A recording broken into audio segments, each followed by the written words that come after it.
Thank you, Mr. Chairman, for holding this important hearing, and to our witnesses for appearing before us today.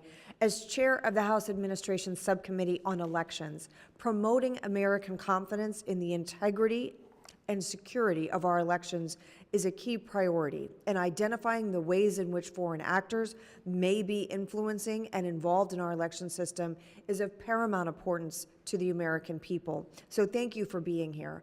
I also am so pleased to say that the House unanimously passed the SHIELD Act earlier this week, which I was proud to support, which includes common sense measures to strengthen donor verification standards. And I commend our chairman, Congressman Stile, on his leadership on this critical legislation.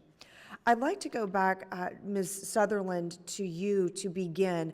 The testimony that you have given today about your organization and the report that tracks the 1630 Fund is so important in helping understand the ways in which these loopholes exist and allow foreign governments to influence our elections, including voter turnout.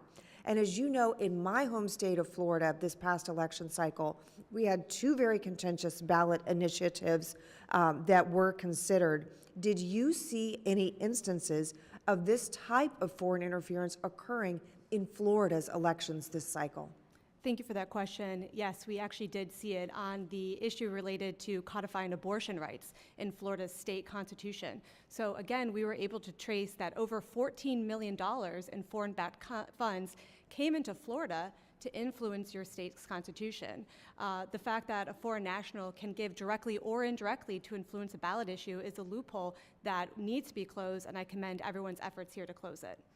And are there any particular steps that you would recommend that state legislatures or Congress take to close those loopholes? Yes, implementing a ban like Ohio did, it can also be done on the federal level to reject the issue that foreign nationals can give to ballot issue campaigns. And I'd also like to point out that it was not the FEC that created the loophole. The FEC interprets law. Ballot issues are inherently not elections, so therefore the prohibition on foreign nationals influencing elections does not apply. So it's not that Republican commissioners created this loophole, it's that they interpret the law. And currently there is no law on the federal level and in most states that say foreign nationals can't give to ballot issue campaigns. So it's a simple common sense measure to implement, and I really look forward to tackling this issue again next Congress. Thank you. Mr. O'Neill, I'd like to go back to your testimony. Thank you for sharing with us some of the tactics that foreign actors may use to commit financial fraud and cybercrime. And from your experience in federal service, I'm interested in what actions you think that agencies might take to identify and disrupt this type of illicit financial activity, in particular, how we might leverage new technologies, including artificial intelligence, to make forward progress. So law enforcement can leverage current SARs and CTRs that are submitted from financial institutions. It would be ideal if more payment processors and other fintech companies were also required to submit suspicious activity reports, because those do help law enforcement. But there are millions of SARs that are filed every single year, so leveraging artificial intelligence to mine for those specific suspicious activity reports or heightened surveillance report, whatever is provided, would be of value.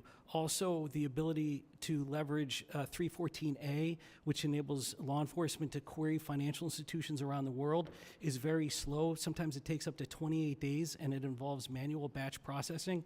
So if there was a way to speed up that process, because as we know, money is moving at a much faster pace than it did when the 314A and 314B were created 20-some years ago. So that's an other area where new technology exists that didn't several years ago, and we haven't been able to keep up with the technology. And Mr. Bowman, you just gave some testimony that related to efforts from China, Russia, Iran to disrupt and exploit vulnerabilities that we may have. I'm particularly concerned about threats from cyber actors in this way. We know China very recently committed a very serious hack of some of our infrastructure and telecommunications providers.